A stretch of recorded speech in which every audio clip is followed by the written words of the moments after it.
Mami, Daddy, bakit kayo nag-aaway dyan? Parang kayo si Tom and Jerry. Kasi ito si mami mo sabi ko lagi magtipid. Ewan ko sa'yo. Okay, papatawan ko na lang kayo. May joke ako dito. May alam kang joke? Oo. Sige, shoot.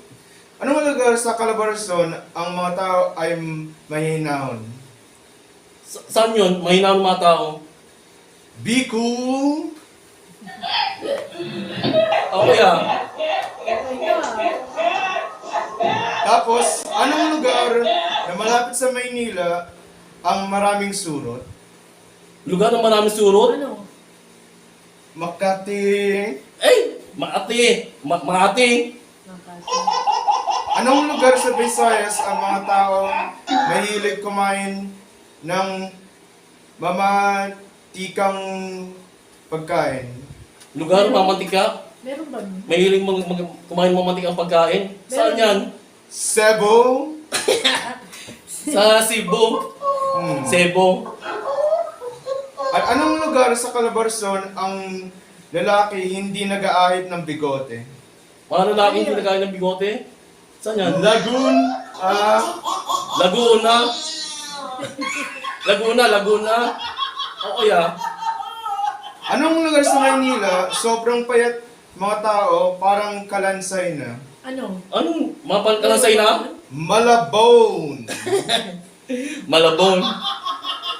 Tapos, anong lugar sa Luzon ang maraming nagsusumba? Nagsumba, maraming lugar. Marami nagsusumba. Saan lugar yun? Saan yan? Zumbales.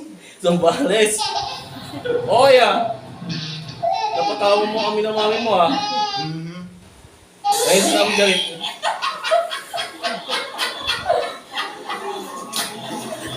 Normal lang po sa mag-asawa nag-away. Ang importante po ay pag-usapan ninyo kung ano ang pinagawain ninyo para ma-resolve ninyo to. Kasi pag na-resolve ninyo yung problema ninyo, ito ang magpapatibay sa inyong relasyon. Gaya namin, nag-away din kami pero pinag-usapan din namin ang problema namin. Kaya ayan magpapatibay sa inyo ang mga pag-away ninyo. Ang marriage life lang kasi po, parang give and take situation lang yan. Hindi pwede ang lalaki, puro kabig-kabig. Hindi rin pwede ang babae, puro kabig-kabig. Dapat, give and take lang po talaga. Para tumagal ang relasyon ninyo. Ng inyong mag-asawa. Yun lang po.